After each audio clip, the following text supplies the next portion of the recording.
Rightio, this is the next video on topic 2. So talking about fitness tests, gone through why we conduct fitness tests and the importance of finding out which energy system is important, which fitness factors are also important for our sports, and then conducting appropriate fitness tests. So now we're going to look at the types of tests that we conduct. Three main types of tests that we look at are alactacid tests. So we've seen this word before, alactacid referring to the ATP-PC system at times. Alactacid means it's something that happens immediately, so a short duration test, maximal intensity. Second one, lactacid, looks like lactic acid, anaerobic glycolysis system, so lasting a bit longer, still high intensity, and aerobic tests. Now, there's two types of aerobic tests. One is the maximal test, so we get an absolute value in terms of VO2 max, all these sorts of things, max heart rate, and also aerobic tests where we can predict the VO2 max tests. So I won't spend too much time going through this. You can pause this and have a look at it in your own time, but basically it's giving you a rundown on the three different types of tests: max tests and predicted VO2 max as well, intensity, duration, energy system that it focuses on, and the example tests for each of the three different types of tests. So the actual tests that we're going to be going through in class, and also we can use in terms of identifying the major fitness factors within the sport. This is an excellent resource here, so this is where I'll get my information from in terms of running the fitness tests ourselves. So a really good resource, lots of different examples of the fitness tests that we can use to train or to test these fitness factors that we're going to go through. So muscular power, the test that we're going to do in class is the vertical jump test. You could also do something called the standing broad jump test. Muscular strength, we're going to do the hand grip dynamometer. The 1 rep max resistance we could also do if we wanted to. Local muscular endurance, what we're going to do is the max push-ups. So in a minute, how many push-ups you can do in a minute. Same thing with sit-ups. Could also do something called a flexed arm hang test from the bench, from the chin-up bar. Agility, we're going to do the Illinois agility test. The Vic fitness test could also be used in the 5-meter repeat test. Flexibility, we're going to do the sit and reach. We could also do something called the trunk hyperextension test. Aerobic fitness, we're going to do the 20-meter shuttle run, the beep test. We might also have a crack at the yo-yo test if we get time. You could also do something called the 12-minute Cooper's run or the half-step test. Anaerobic power and speed, Repco peak power test, the Margaria stair run, the 30-meter sprint is what we'll do, but also we might have a look at the phosphate recovery test if we get time. And body composition, we'll have a look at the skin folds. We've got some calipers in L block, but we're going to also just have a look at body mass index and discuss the effectiveness of that actual measurement. So that's the quick rundown of the fitness tests we're going to be doing in class. It's also important. It's always important to give an example of the fitness test for the fitness component that you're actually going to be testing. Okay. Now this is an example of a fitness battery to measure our performance of our athletes. So here we've done 7 tests. These are the 7 test examples and the results that this person has achieved. So in terms of putting that data into a graph, this is what they look like. So test 1, in terms of comparing their result with the norm data or the norm of where they should sit for their age bracket or whatever it is, they've achieved a good result. Same for the Illinois agility run, and you can see the others here. So we're going to do something similar to this and compare what you guys get in terms of your results and compare it to, what's the average for someone of your age and gender. So we spoke about before about looking at a fitness profile. This is exactly the same as that big table I showed before, so I won't take too much time here. But essentially we've got a fitness profile here of a volleyball player at the elite level. So looking at the amount of digs, sets, spikes, blocks, jumps, change of direction, sprints up to 4 meters, sideways shuffle, how many number of repetitions they do in terms of a set of volleyball. So the ones that stand out, okay, 84 change in direction. Change in direction equals fitness factor of agility. what's your explanation here? So agility is worth 1 mark. Explanation, okay. Change in direction, that's using the data from the graph, that's another mark. And 84 times per set of volleyball. That's quite a large amount.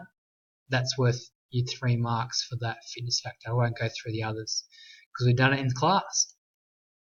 Rightio, now we're into setting up a training program. So we've looked at an immediate fitness test at the start of our training program.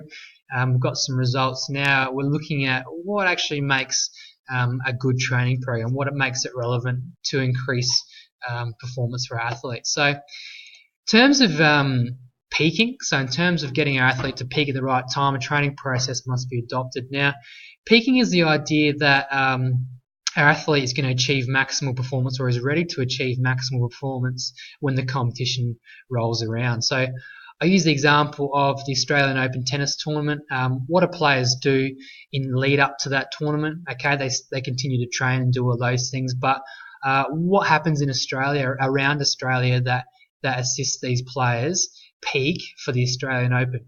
And the answer is these lead-up tournaments. So there's a tournament here in Adelaide at Memorial Drive. There's a Brisbane tournament. There's a Sydney tournament. Something happens down in Tasmania, I reckon. The idea of these tournaments is to allow the athletes to arrive in Australia, continue their training program, but also get some match fitness and match simulation. Now, not necessarily always, but you don't regularly see the top high-end players winning these tournaments. And the reason is because they're not trying to peak their performance during those tournaments. They're trying to peak their performance in the Australian Open itself. So they use these tournaments, these lead-in tournaments, as basically another training session under match conditions. And also periodisation. So this is what we're going to focus on now, is looking at the training year, at the calendar year, and breaking it up into different phases. Now, different phases, it's very self-explanatory. It's very obvious. You guys have all experienced this in your local clubs that you play for. But there's actual reasons why we split the year up into different periods and allows us to focus on different aspects of our training program at different stages of the phases of the year. Okay, so the first phase of the training program year is the most obvious, the pre-season phase. So pre-season obviously refers to pre-competitive phase of the year. So what sort of things are we looking for in this phase? We're looking for developing a general fitness platform which can be built on. So two different parts to this phase. The general preparation phase, where general fitness work is included to build a solid aerobic base. Most team sports, lots of individual sports require this level of aerobic base to start with, and then once you've achieved that general level of fitness, then you can start being a bit more specific in terms of your preparation. So game-related fitness, so for example, AFL players would develop a lot of repeat effort speed. Now, they can't do that unless they've had this general fitness base built up, this aerobic fitness base built up. So making sure that we tick off general prep and also specific prep in the pre-season phase. Next phase of the year, the competitive phase, so the in-season competition phase. Pretty simply, it's where the regular competition is held, so games are played against other clubs. Or in an individual sport, a competitive phase could be the actual competition itself. So athletes are building up to an Olympic Games, for example. The Olympic Games is the competitive phase. They might be competing in the regular competition. They might have 3 or 4 meets within a month. That regular month is the competition phase. So again, two different types or two different sections of the competitive phase. We've got the pre-competitive phase, so I keep referring to the AFL season. The pre-competitive phase is where we're maintaining pre-season fitness, but there's more emphasis on tactics and skills. Now, what do AFL clubs do in pre-competitive phase? So the pre-season phase where we're leading into the competitive, they play trial matches. So pre-competitive means trial match sort of time. Competitive, pretty obviously, It's referring to the matches that are played during the season. So what are we looking to do in the competitive phase? Looking to continue to maintain fitness, however avoiding overtraining and taper off before main game day. So AFL clubs, you'll find they spend 65-75% of the time during the week focused on recovery. So the idea of continuing to maintain fitness but avoid that overtraining, because we don't want to risk injuries during game day. Alright, and the last phase of the year is the off-season or the transition phase. So I like to think of the off-season phase as more of a working holiday away from the sport. So it's vital that the athletes don't lose their fitness that they've gained during the year, but it's also important to take some rest and from that stress of regular training. So at the end of a footy season, players will be given a booklet of activities and training examples of training programs to follow. They're not obviously expected to come into the club and complete those sessions, but it's expected that they complete those sessions away from the club in their own time. So usually what they'll do is the players will pair up with other players and go through those training programs. So also, it's a good time for injury rehab to be performed. So it's a tough year, whatever the sport is. There might be athletes might be carrying injuries. It's a good time of year for athletes to go through and have off-season surgeries. So here's a quick table on how you might, as an example of how you might break the calendar year up into different phases. So January to March, I mean, it starts.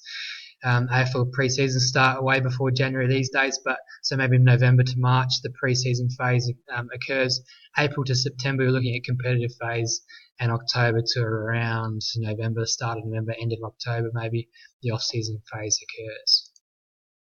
Alright, so just touching on macrocycles and microcycles now. So in terms of breaking up the year now, we've gone through our 3 different phases of the periodisation of the training year. Now we're looking to break it down even more. Macrocycles, macro, the word macro means large, micro means small. So on a larger scale, looking at breaking up the year into manageable sections of 4 to 6 week training blocks. Mini goals can be set for that macrocycle period. So for example, after the 4 to 6 week block, we want to have improved our general aerobic fitness. Microcycles, we're breaking it down into another level again. They're a collection of training sessions for the week. So 4 to 6 microcycles might make up a macrocycle. So can you see the relationship here? 4 to 6 week block, macrocycle. In that 4 to 6 week block, we're looking at breaking down each of those weeks into what we call microcycles. So just giving these training blocks a name. Okay, so I'll let you pause and have a quick look through this at your own time. And again, lots of data here. I won't go through it all. You can pause and have a look at your own time. But basically, a fitness coach ahead of strength and conditioning coach might separate their year up into something that looks like this. They might have a bit more detail and a few more spreadsheets than this, but essentially the information is all here and it's all very similar. So just to finish off with, we're going to look at the training session itself. So we've gone right through from the phases of the year to the macro cycles, where we're looking at 4 to 6 week training blocks. Microcycles, where we're looking to break it down into weekly sessions or weekly training programs, and now we're looking at what the actual training session might look like itself. So it's important that the training session obviously meets the goals and the intended outcomes for the microcycle. It might look something like this. So 4 different components. It's always important to remember, whatever the training session, there needs to be some sort of a team briefing. So 5 or 6 minutes where the coach or someone will talk to the group about setting goals. So setting goals in terms of the outcomes of the training session. It could be a reflection on the previous week's game, or it could be a lead into the next week's game and what they need to improve on or keep in mind for the opponents. Then we're going to follow the team briefing, usually with a warm-up, so 15 or so minutes, with the aim of preventing injury, so warming up the muscles effectively. A conditioning phase usually follows, so this is the main chunk of the training session, 60 minutes or whatever it is. This is our opportunity to train the fitness factors, the match simulation, the energy systems that are going to be used during a game. Also an opportunity to talk tactics and strategy. So the main chunk of the training session. followed by a cool down. So why do we do a cool down? Yep, to remove lactic acid, but also prepare our athletes for the next training session. We can't afford them to rock up to the next training session with sore muscles, with tightnesses, with injuries. We need to make sure they're ready to go. So cool downs, absolutely vital.